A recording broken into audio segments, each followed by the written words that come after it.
Episode 3 of Secret Invasion sets up so many different things that will really lead to an explosive next episode and an even better finale.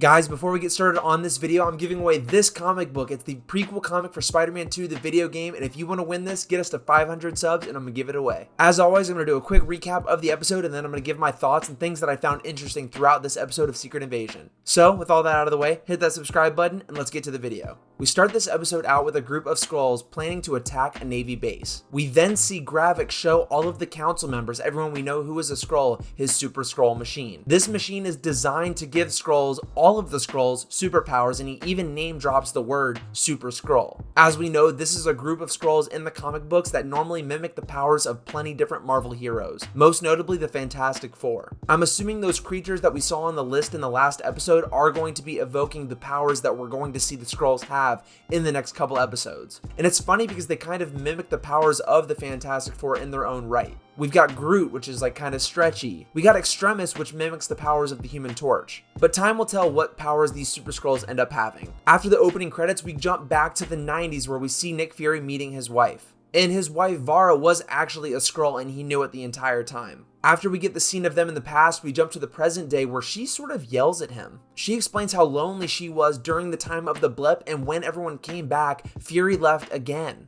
But this time it was voluntary. He left to go on the Saber Station and he has left her alone this entire time. We start to realize Fury has let so many people down and he's really just not himself anymore. After that, we catch up with Gaia and Gravik is very suspicious of Gaia at this moment. We know that he caught a traitor in the last episode, but we have a feeling that Gaia is actually a traitor as well. She's been seeing all of the different things that Gravik has done, and they're very evil things, and Gaia just doesn't like that. They've arranged a meeting between Talos and Gravik to talk about things, and they're actually in a museum where we have Gravik tell this really deep allegory and symbolic story about statesmen and soldiers. I really like this because the statesmen stay away from all of the war and fighting but make the big decisions, while the soldiers are on the front lines doing what has to be done. Again, an understandable motive, but a violent one that we have to stop.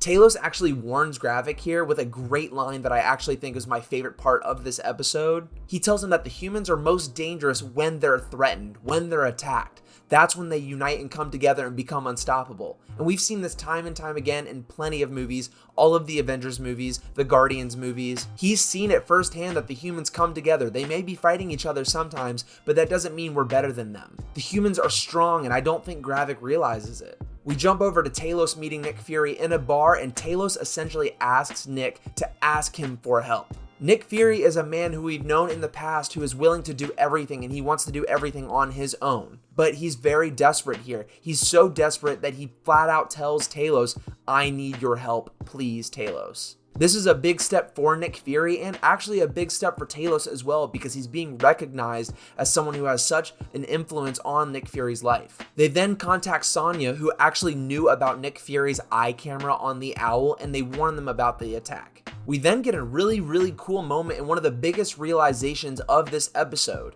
Talos tells Fury about how many times in history, since the 90s, since the Skrulls arrived on Earth, that he has helped out and caused and prevented things from happening. No wonder Nick Fury has always been the guy with eyes and ears everywhere, because the Skrulls have been here and have actually been able to give him all of this information. He's so smart, he's so intelligent, not on his own, but with everybody, all of these Skrulls, Talos, everybody. Without them, Nick Fury would be in the dark as he is right now. It makes you think, how much did Nick Fury actually know on his own, and how much was this information from Skrulls? And we're seeing when he doesn't have a grasp on everything, when he's all alone by himself with just a couple people, he is in the dark. They are planning on stopping this naval attack, which was referenced many times throughout this episode and with the opening scene. So they have to go to this commander's office to stop the missiles from being launched. This episode really reminded me of like an Agents of S.H.I.E.L.D. episode, just with it being sort of its own contained little plot, but really sort of helps the bigger story later on. And there was a really cool moment that calls back to Nick Fury's name sequence from Captain Marvel, where we find out nobody calls him Nick, everyone calls him Fury, except for the people super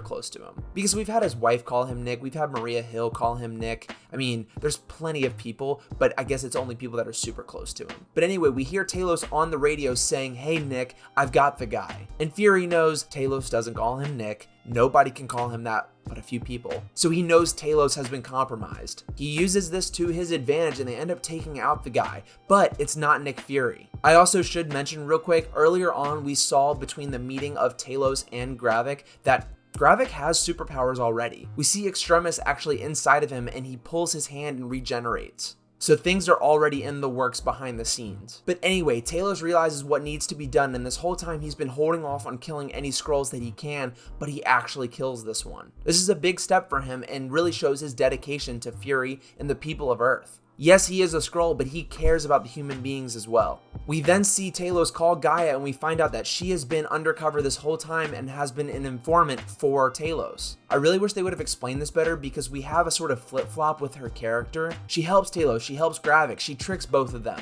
But now we see over time that she's witnessed all of these terrible things that Gravik is doing, so she ultimately sides with her dad. They get the secret code to stop the missiles from firing, and we see Gaia actually at the original bodies of the people the Skrulls are mimicking. This is how she gets the code, and I thought that was really cool because she's sort of cycling through their old memories. So after they stop the missile launch, Gaia escapes from Gravik's compound only to be stopped by him at the entrance of the place. Gravik tells her that he used this missile strike just to find the traitor. It's been a ruse the whole time.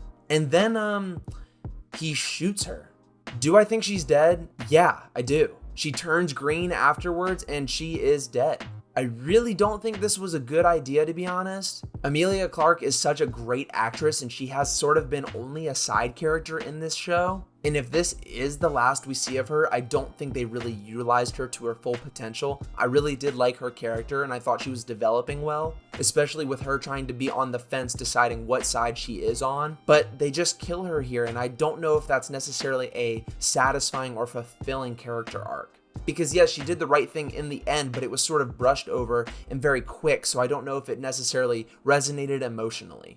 But that's not even it, folks. Fury's wife goes to this bank, and inside this bank there's a safe, and she pulls out something from the safe, and inside the bag is a gun. She gets on the phone and asks for Gravik, but guess who's on the other line?